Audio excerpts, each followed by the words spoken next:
So welcome Ujjwal ji to Pungi's podcast. So we call it the People, Passion and Purpose podcast. So I've found the exactly the right person to come on board this podcast.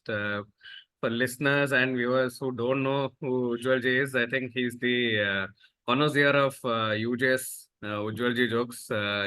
All quick, fantastic humor. So even when we got onto this call, I think there was an instant where there were a lot of humor being exchanged, and that too instantaneously.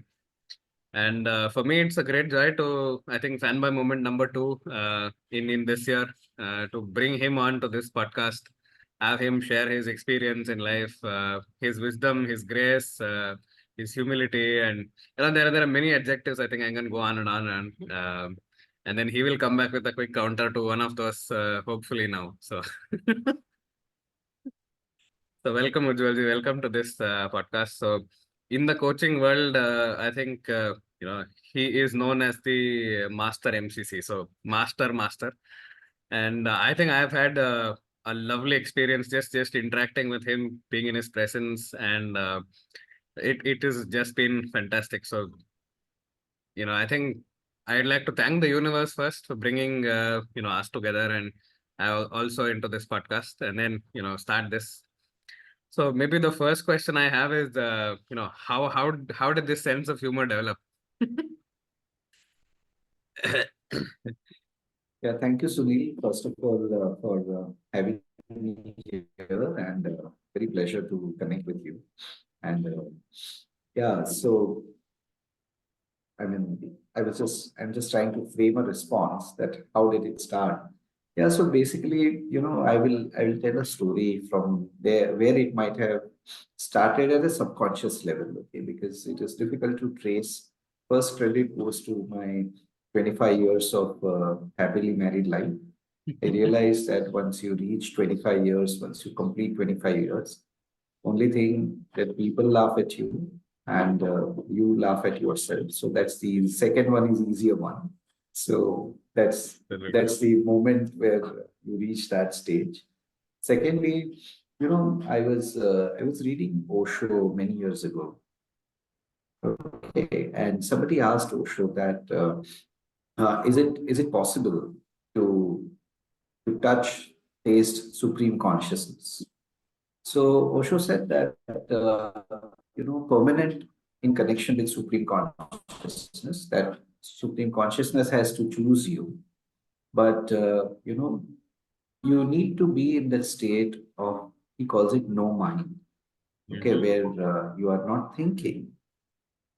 There is a possibility that a curtain between you and supreme consciousness will be lifted, because he said that you don't need to think that you and supreme consciousness are different, and you will someday reach there. It's just a veil or a curtain which is there between you and supreme consciousness, and that is your mind. And mind always keeps thinking, always keep swinging between this idea and that idea and past and the future. In that, what you miss is the present moment.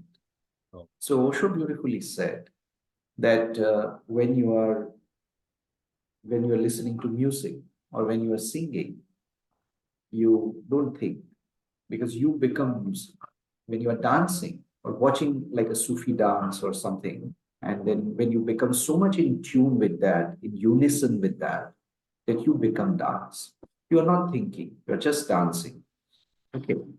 And when you are making love, that is the time also you're not thinking, you're in that moment. And fourth thing he mentioned, that when you are laughing, you are not thinking, because all your thought stops when you're laughing genuinely, laughing out loud. That is the moment. There is a chance that you may get a glimpse of supreme consciousness. If not the full mug of nectar, you will get small drops of nectar. There is a chance that for temporary moments you may experience the elevated consciousness.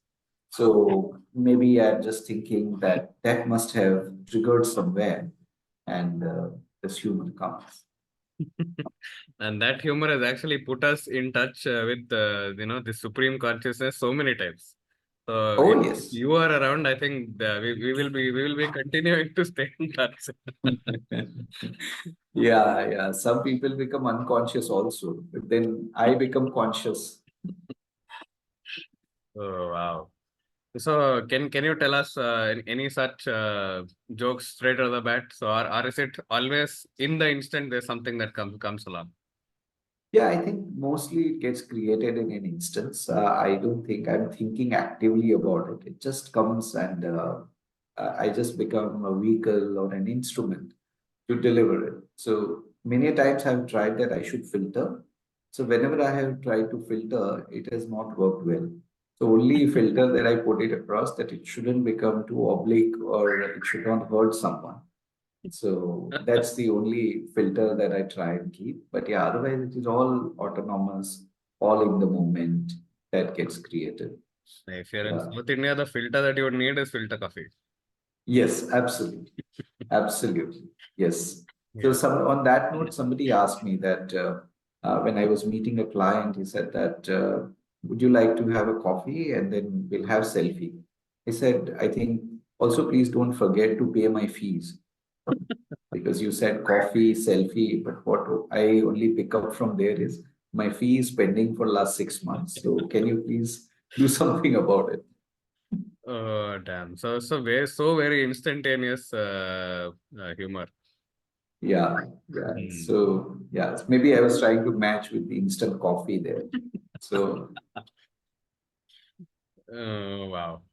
So this is like word play with Ujjwal is something that I think is a way to supreme consciousness. yeah, maybe I'm not very good with Excel and PowerPoint. So only thing which is left in Microsoft Office is Word. Oh, amazing. So how did this come along? Was it something that you picked up growing up, or was it something that was there as part of your childhood as well? No, I think, Pungi, if I may share that, maybe when I learn to be more and more in present moment and let go of the past and not get too much worried about the future. So that is where, presence starts building up. So from there, it must have started. I was not always this way, but yeah, and, when you get married, you are automatically trained to listen more and more. So when you listen, you have to be in the present moment because sometimes that when that verification comes from wife, and if you're not fully present and you say sorry, what did you say? Then your your right to live in the house, your right to get the food, everything gets compromised. So maybe out of scared and scarcity both, this must have popped up. You bring a lot of some of these humor also into the conversation, and sometimes so we will be a little more conscious of the conversation only because of all these anecdotes, all the humorous incidents, all the funny incidents that you keep sharing. So I think I think my podcast is never complete without asking a question of any childhood stories that you would like to share about like even if I look at all the data that is there about you, it's post 2010, post United Minds is when there's some data. Before that, not so much, or we don't know about it. So how are you when you are a young kid? Were you the naughty one? Were you the, the studious one? Yeah, but before I answer that, I have a question. Is it going to be the last question? No. There are many questions Bec- lined up. So we will see. We will see it in the present. How many questions come forward? How many questions Okay. lead? Because, yeah, because you mentioned that my podcast is never complete Wait. without asking this Oh. question about childhood. So I'm just thinking that if I answer this question, then will it be completed? So, Uh, yeah. hmm. Yeah.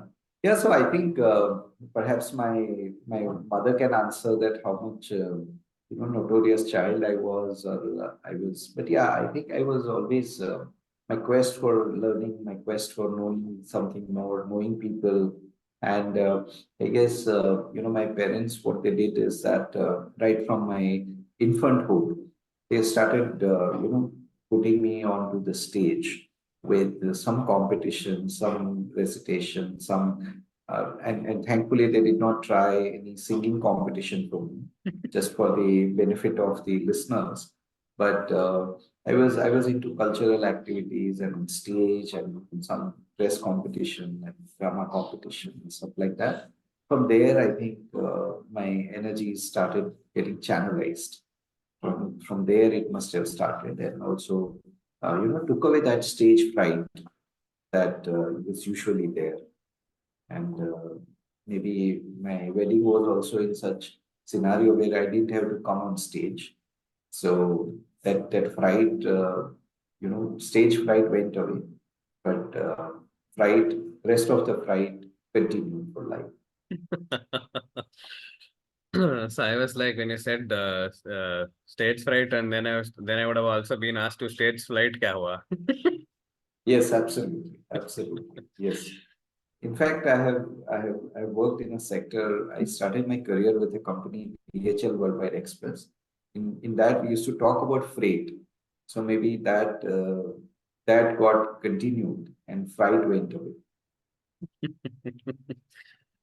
So, any unforgettable moment that you have from, say, your growing up phases?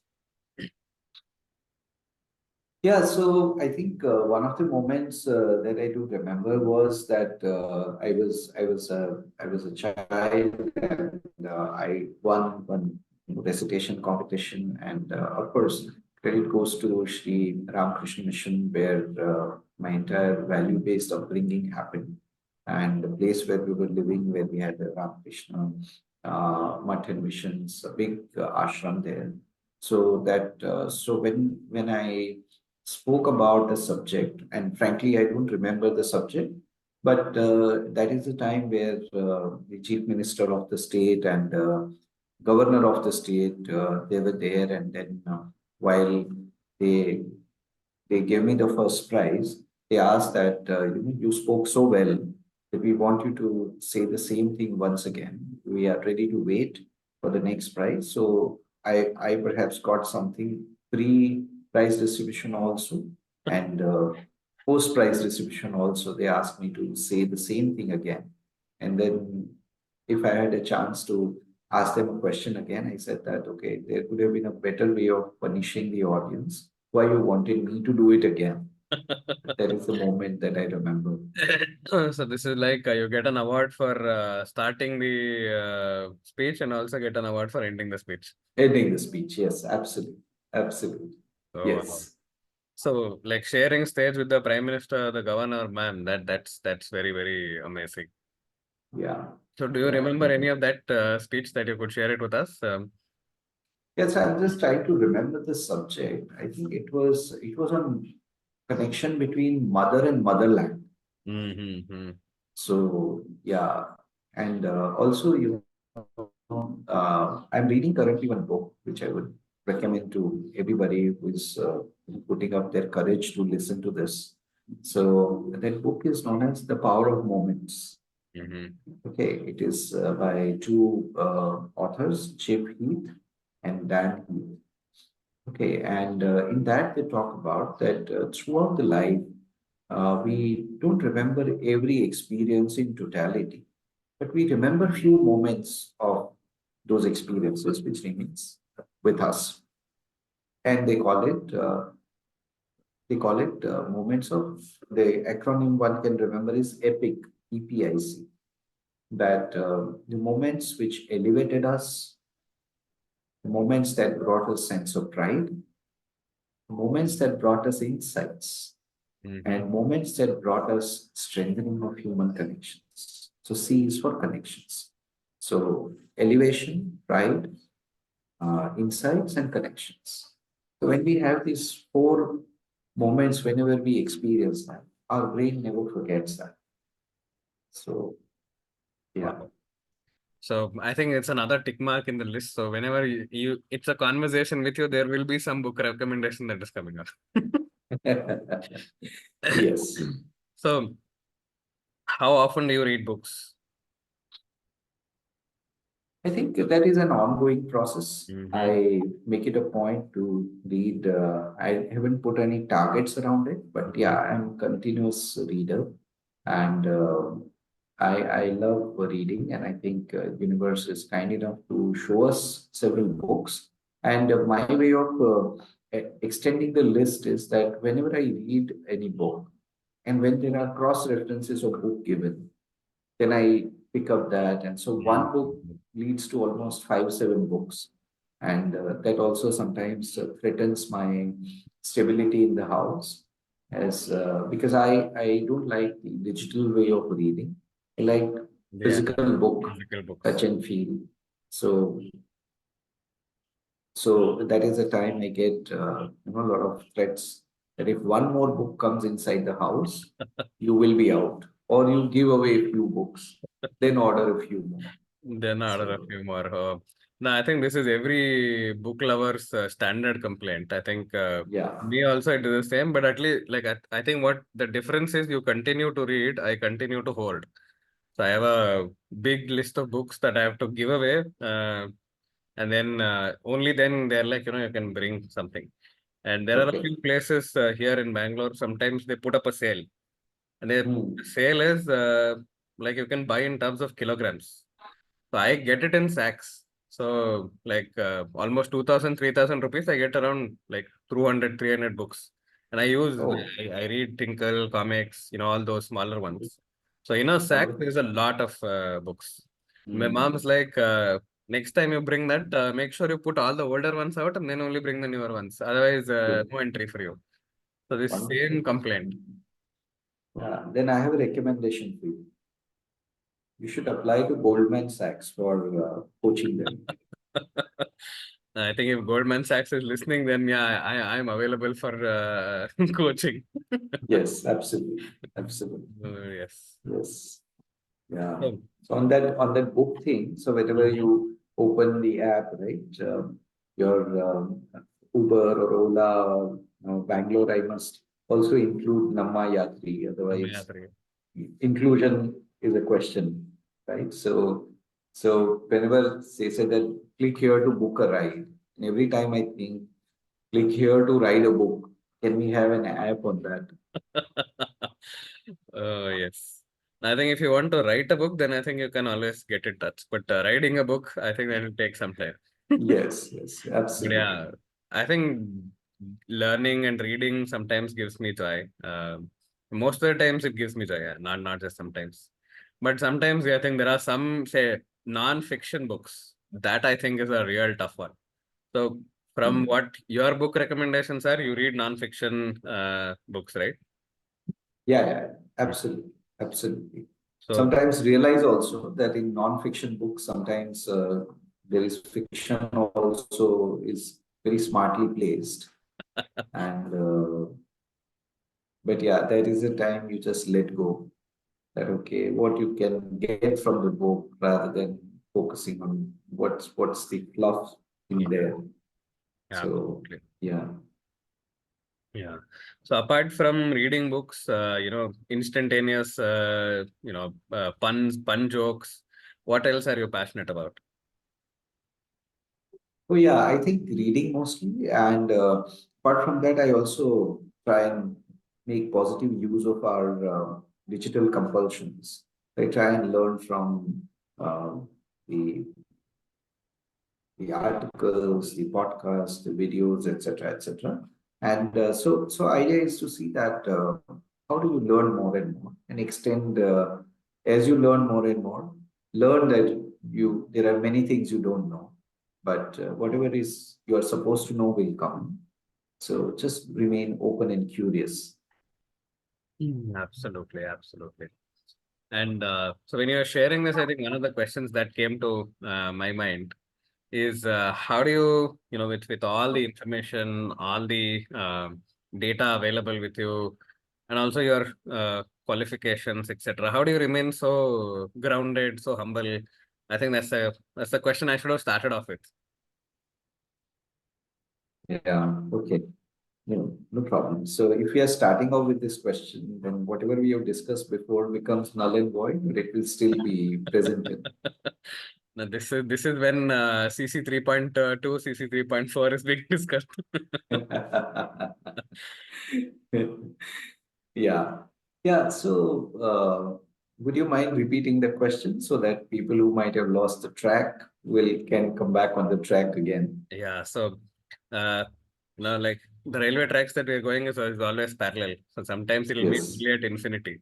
So getting Yes. to the point of that place. So my question was basically, you know, you have had a varied experience through life. If you continue to read, you continue to consume. Uh, for us, you are somebody we look up to, and also people do look up to you from various aspects of life. So, and we've also observed you using OFNR observations here that you're a very grounded, very humble personality. And I wanted to know the secret of how you make that happen. Yeah. I think I'm on a very primitive journey of trying to tell myself every time that there is nothing is mine. Hence, everybody and everything is mine. But I'm just an instrument of the universe. And if I achieve something, I feel good, but I shouldn't be taking that as this is my achievement. And if I don't achieve anything, that also, so trying to move an inch towards the sense of equanimity and being present in the moment helps. So that is the time being humble, grounded is a space where I attempt to be every time. Whenever I deviate from that, I try and break my own balloon and come back on the drum. So what I also observed was, you're being in the moment, and then also like when you are an MCC or a master coach, it shows. So you're already coaching or you're being in that coaching mindset at all points of time. Yeah, that's the attempt. And whenever there is a deviation happening, I also am trying to, not go into rumination, not go into self-blame or something, and just bring back. So also I can bring at this moment, which I have learned from Dr. Sri Kumar Rao. There is something known as salt shaker experiment. It's Mm-hmm. one of the books, and the short story of that is that one restaurant here in the city of New York was how he was training his people who were serving the customers. Mm-hmm. Using the word waiter may not be great, but the people who are serving servers, if that is the word we can use, but people in IT might construe server as something else. So yeah, but basically people who serve the clients, guests come, guests disturb the salt and the pepper Mm-hmm. bottles which are kept right in the center. And his this thing was that it should be right at the center. But guests come, guests pick up and put somewhere else. So, and when they go away, you have to change the tablecloth and again put it back. So it is a Mm-hmm. very, very frustrating situation throughout the day. You might be doing it 20 times. So he said that if you attach a meaning to it, why you did this, why this went away, why this guest have kept it like this, why they've spilled this over, all that. If you go into that, how is it going to benefit the restaurant, next guest, previous guest, and even yourself?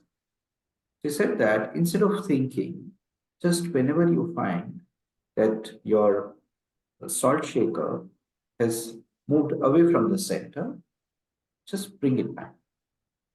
When it is moved away from the center, bring it back without applying your brain to it. Because it's thinking about why this has happened and why it should not happen again will throw you off the center. Mm-hmm. So he has given this term in that book. It is known as constant gentle pressure. Mm-hmm. So Wow. whenever it is moved away from the center, bring it back. I'm just trying to recall the name of that author, but I'm not able to. But the salt shaker experiment is a very famous book. Wow. No, I think I am also learning a lot of these things, going forward. So when you were sharing this, I think also what was coming to me was, I think, Viktor Frankl's book, Man's Search for Meaning. So Yeah, when association with something becomes meaningful and you're looking forward to something, yeah. it you can go through the toughest of situations and work your way through. Mm-hmm, mm-hmm. Mhm. Yeah. Absolutely, absolutely. So I'm actually, looking forward to the next question. I think so. You've had a so you are from Gujarat, Vadodara. Then you worked with some amazing companies. You were in the banking sector, and then you switched on to coaching. So and I know that there's a very interesting story behind that. But I'd like the audience to know. And if you're comfortable, you can share what's the story behind your entry into coaching. Okay. Yeah. So there is a, there is a, would have been tragedy behind that, but that crisis really became a transformative part of my journey. So before 2010, I was into corporate sector, very ambitious corporate employee who wants to make big money, go up the corporate ladder, become a very top ranked officer. All that stuff was there. And in 2010, I met with a life threatening major accident. And it was a near death experience. And in a vehicular accident, I broke my left hand and right leg. Mm-hmm. And as Anita Murjani writes in her book, Dying to Be Me, I also experienced that I visualized a bright white light tunnel in front of me, and I Mm-hmm. found myself drifting towards that. But sometimes, perhaps it was a missed call from the universe. So I did not enter through that death channel, and I remained here. But I have seen death from very close distance. Okay, so in that scenario, I was in bed for almost 10 months, and because I was into learning and development at that time, I was always concerned about one thing, which is knowing doing that. Why Mm-hmm. people don't change? Because of knowing doing that. Sometimes knowledge is an issue, but once they know what to change and how to change, taking action in that direction used to always become a problem. I was concerned that why, after investment of so much of efforts into training and development, why people are not able to change effectively. And the answer was that push model works for a short time. If you keep pushing it, still, unless somebody realizes from inside and creates a pull of intrinsic motivation to change, and then support it with definitive actions, the real change will not happen. So, and why people have a difficulty in, despite knowing taking actions, because brain loves something known as homeostasis. The brain loves the status quo and it resists change. All those insights I learned later, but that was my quest, and that's where I stumbled upon coaching during my bedridden period. That okay, this is the wonderful mechanism which helps people first find their own reservoir of motivation inside, which we call intrinsic motivation, and use that intrinsic motivation to find that energy to move forward in taking actions. So once you take those actions, sooner or later you will reach towards the direction of the goal that one has identified. And that's how I entered into the coaching field. Mhm. So I heard you also read a lot of books during that 10, 12 months that you were bedridden. Yeah, yeah, Even then, absolutely. you were consuming a lot of books. Oh yeah, yeah. Because that was the only thing I could do because Mm-hmm. my anything above the shoulder Mm-hmm. was intact. Otherwise, there was a arm injury, there was leg injury, and I was almost immobilized. Mm-hmm. So during that time, Mm-hmm. so and so yeah, so the books during that bedridden period really helped me. Was I would name it three. One is Many Lives, Many Masters by Dr. Brian Weiss, where he Mm-hmm. talks about experiences just before death, experience is just after death, and what happens before you take the next birth. And same another book by him, which is Message from the Masters, which talks about the future life. Okay, so Dr. Brian Bay's two books. Then, of course, Bhagavad Gita, where I found that whatever Dr. Brian Bayes is writing, I must have read somewhere. Then I realized that, oh, I think Bhagavad Gita talks about the same thing. But anything which is written in English, we believe it without asking for much Not asking, proofs. yeah. But anything which is written in Sanskrit, I didn't understand Sanskrit. So I was looking for, some translation, not interpretation. And then ultimately, when I found one, it made all the sense. And of course, Tony Robbins' book, Awaken the Giant Within, was a big motivator during that period. And when I was to decide that I want to quit my organization and start on my own as a full-time coach 12 years ago, one book which was a great game changer was Timothy Galloway's The Inner Game of In a Tennis. game of tennis. Yeah. If we met you, I think we would have heard of all of these books. So how does one know that we met you is ask all of these books. If there's a sparkle in the eye saying, oh, I know this book, then I think there's definitely a connection with you somewhere. Yes, absolutely. So Yes. what like so in a game of tennis, I think is a perfect segue to saying, what are your favorite sports? Yeah, I think my favorite sports remain as lawn tennis. Okay? And sometimes it becomes lawn tennis also, because whenever I have to apply for a new loan, the exact feeling that you get, they play with you, so you become a tennis ball. And yeah, but yeah, lawn tennis becomes the most remains the most favorite sport, I can say. Yeah, if I have to name And one. and Maria Sharapova is your favorite player. Yeah, I think she didn't know that so far. So maybe with this message, she It will gets to hit her. realize. Yeah. So Maria, if you're listening, please do write to us, and maybe I can host you on my next podcast. Yes, yes. Oh, yes. So, Yeah. Ujjwalji, your favorite travel destination? That remains the hills.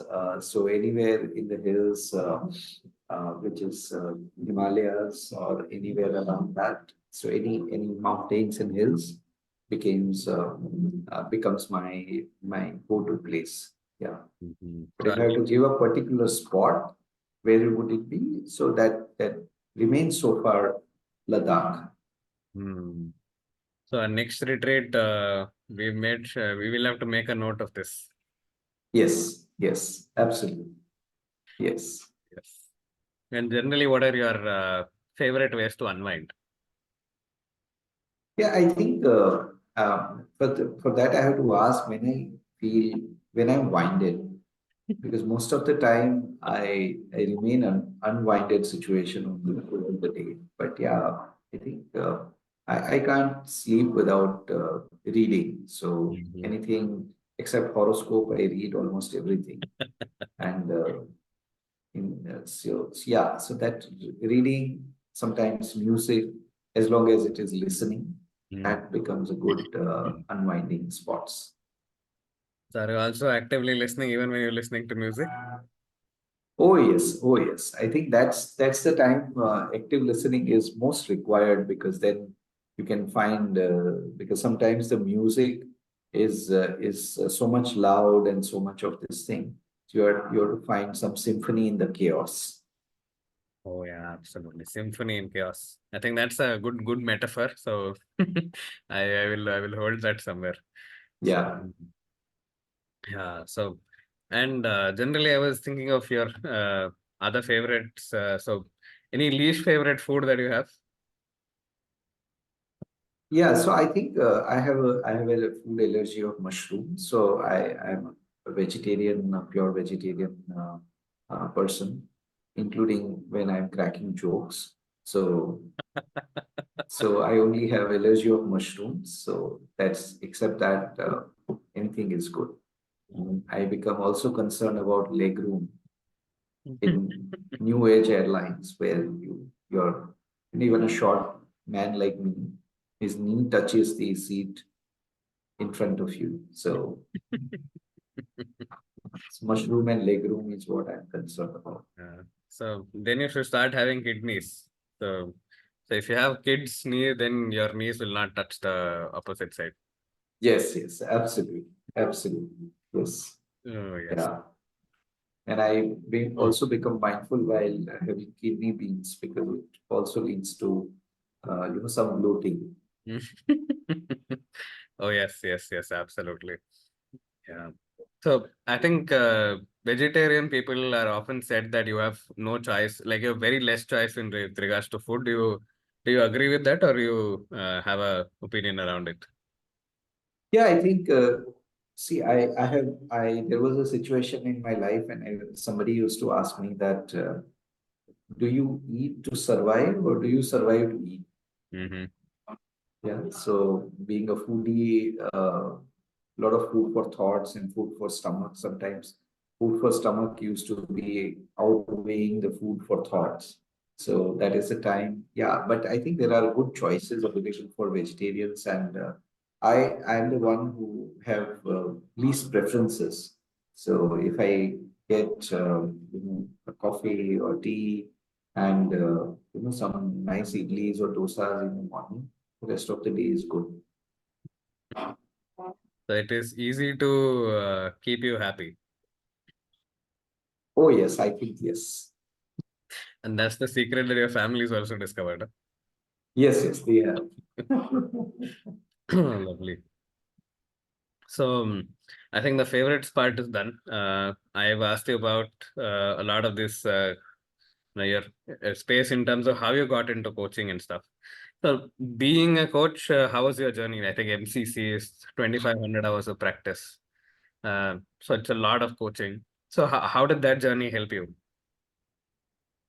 I think because I started full time right from the day one, so it was easy for me to gather hours, but it took almost 7.5 years because there are ways to gather hours, and I had know that I didn't have the privileged way to get the letter of hours from anywhere, Mm-hmm. so I had to bring each and every hour back into my kitty, and it took a long time, but that also made me seasoned in terms of you get to coach people across a lot of varieties.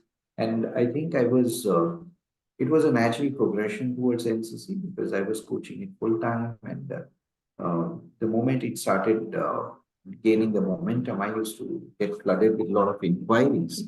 And that is the time I said, okay, let me go towards NCC.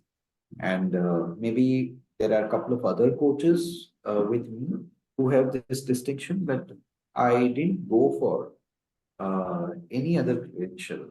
I My first and last credential is MCC, and then of course I got team coaching.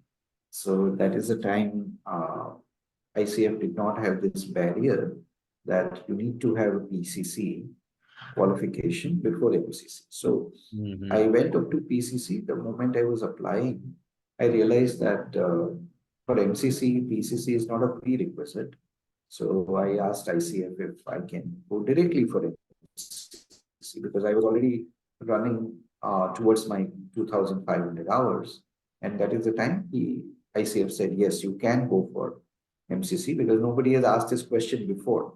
Mm-hmm. So we have discussed with the committee and you can go for MCC. So I went straight for MCC credential and then they changed the rules. So So they changed the rule because of you. yeah, it looks like. Yeah, because human beings are amazingly powerful at making exceptions as the rule. So they said, let it remain an exception. Oh, wow. So I would have loved that. I would have loved if the possibility of MCC was directly available. I would have loved that. Yeah, yeah. Hmm.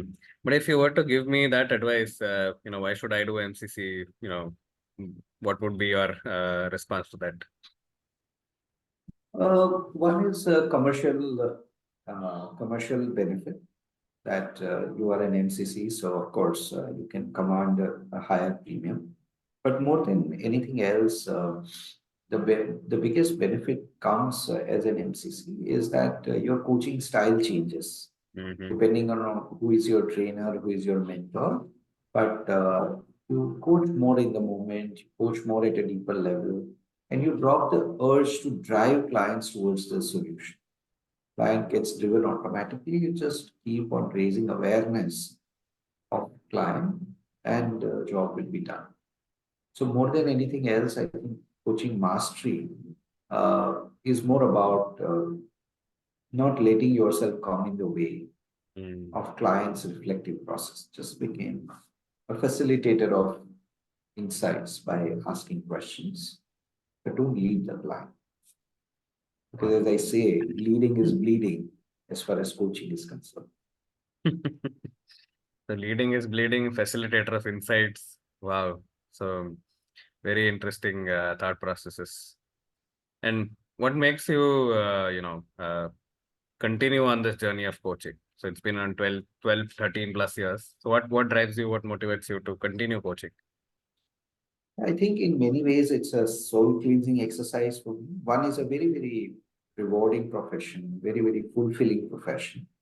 And sometimes reward comes after 9 months, 12 months when the accounts and finance department finally chooses to pay you. But otherwise, I mean, it's a very, very fulfilling experience. And somebody asked me that, what do you do as a coach? What do you enjoy in the process? So I many a times say that, I equate my role with the role of a midwife. Okay. So like for a mother, it may be experience of once or twice in a lifetime, if they are sensible. But otherwise, for a midwife, she enjoys the arrival of a new life on this earth, sometimes one or two or three times a day, depending on how is the traffic. Because Mm. at least on that parameter, as a country, we are highly productive. So sometimes we keep midwives busy. No, we don't And have to work 70 hours a week then. 70 hours a week there that time. yeah, I think, yeah. So we need to check from where NRN got this case study from. Is it from the, nursing homes? So, or maternity homes for that matter. So that's why it is maternity home because it matters, right? So, so midwife enjoys. She has a pleasure of witnessing new birth, and at the and it's a very special moment because at the same moment there is a peak of pain. The mother feels almost that she's going to die. That is the time where life arrives and the child starts crying. So peak of moment of joy and peak of moment of pain both coexist at the same time. Many times this midwife is the first one to touch the baby. Mm. Yeah, in that freshness. So I as a coach many times have this pleasure of witnessing an insight, witnessing a transformation, witnessing of a new birth in the same body, and acceptance that there is a new birth happening within me. So that's the joy that comes along with pain of delayed payments from the client. Wow.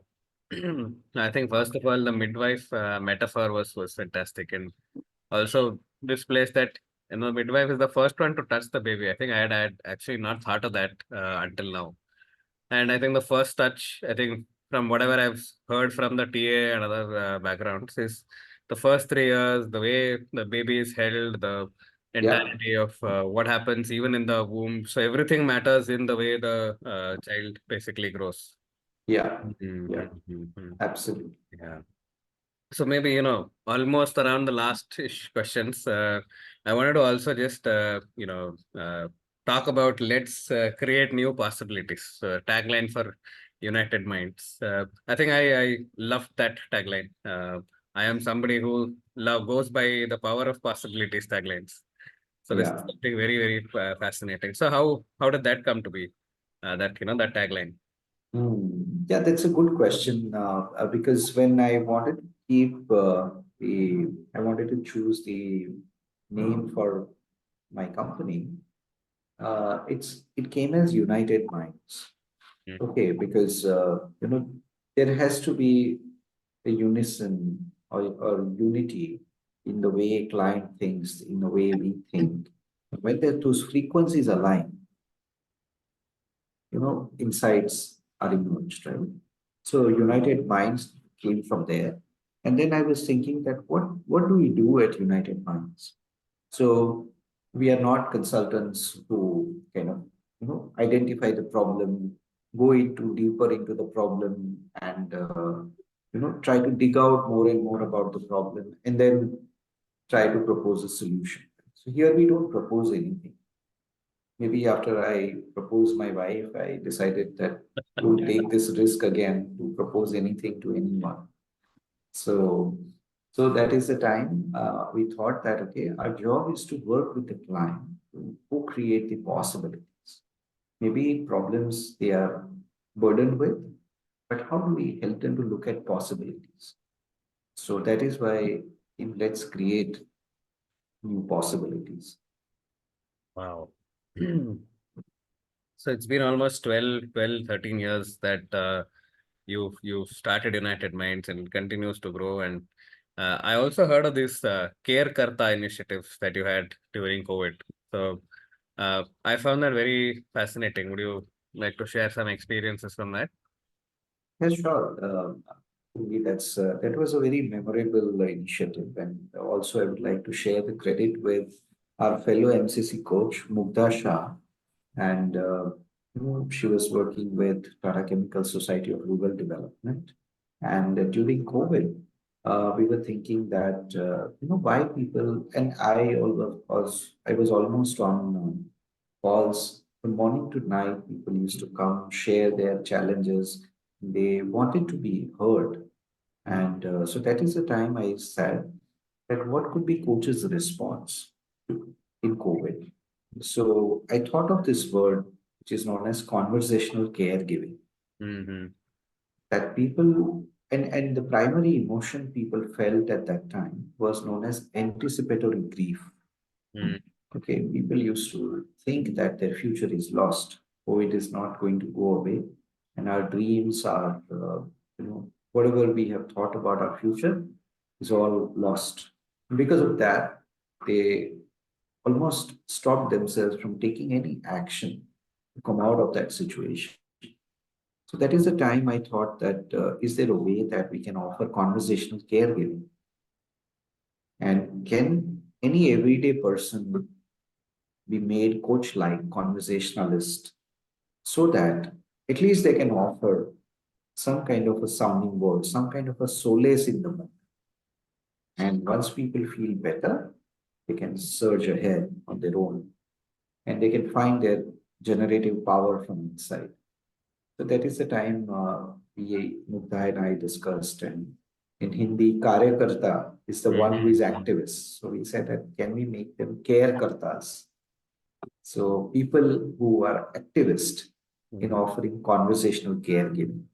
And we developed some processes, some models, tools, and techniques in such a way that offers um, can make any everyday person be a micro coach in no time with minimum training. So that's how we ran that initiative, Mm-hmm. and it went very, very well, where people found that, okay, there is a ray of hope. Oh, wow. I think hope is a good thing and no good thing ever dies. I think this is from Shawshank Redemption. So Yes, conversational caregiving, I think that's a beautiful space. So yes, most of us, like you said, most of us just at some points want to be heard, want to be listened to, yeah, feel that we matter. So yeah. more maternity homes. Oh, yes, absolutely, absolutely. Yes. Yeah. And I think the way Bungi, we all are moving together, we also will have fraternity homes where many coaches will be working and living together. Oh, absolutely. I think that would be, in a state of absolute presence. So we can call that house as the presence house. Yes, absolutely. So Absolutely. there everybody has 100% attendance because they're always present. They are always present. Yes, absolutely. So Yes. amazing. So we're almost at the end, Julji. So, the question is, what question did I not ask you? Yeah, I think you asked almost everything what is needed to be asked, and this itself is a very good question. That what question I did not ask you. I think what I expected that this will be a very spontaneous conversation. This will be a very co-creation of space together, and I think you did what is needed, yeah, and what was meant to be. What was meant to be. Yeah, I think this podcast has taken quite some time to come forward, and I think also there's been many others that I've met before you and then after. So if I like to say, if I can put certain milestones, life before PCC, life after PCC. So I think you Yeah, become that focal point of that, and this podcast, I think for me, I'm like I said, like I began, it's a very grateful space that I come from and ask these questions to you. So yeah, sure. absolutely overjoyed to have you here, interact with you, converse with you, hear your sense of humor, and all the other book recommendations and life recommendations that you have had. So thank you so much for today's conversation, and I hope there is more episodes. We can actually, like how JK and somebody else, there's that episodes. We can also make it as Pungi Ujjaval Bo episodes. Krishnamurti dialogues here. Yeah. So yeah, I think even also JK was reintroduced to my life thanks to all of the videos and other things that you continue to share. Yeah, So thank you in many ways. Yeah. yeah, most welcome. When you mentioned before and after, I was just recalling those, hair clinics to publish before and after. So I think I'm moving towards the before space. Oh, wow. So yeah, I think like I've written a very the controversial and famous poem that I want to be a bald man. So maybe when I meet, I will share that with you. Yeah, Just absolutely. before and Yeah, after. I surely I know you are bold. So maybe this is the next frontier to be achieved. I think that frontier will happen on its own. Yes, Oh, fantastic. Thank you, Georgie, for your time and all the wisdom and all the joy that you shared with all of us, listeners and most viewers. welcome. Thank you so much. Most welcome. Thank you, Sunil. And whenever I'm saying Sunil, I think I'm talking to somebody else. But Yeah. yeah, thank you for having me here, and thank you everyone who put together the courage. And just to let you know that there is, if you are listening this, there is always a fast forward button available. You can listen to Pungi and fast forward my part. There is absolutely no problem. Oh yeah, but anyways, I do watch all of the other podcasts in 2x itself, so I wouldn't mind. Yeah, absolutely. Thank Yes. you so much. Then see you. Yeah. Take care. Okay. Bye. Bye bye. Thank you so much.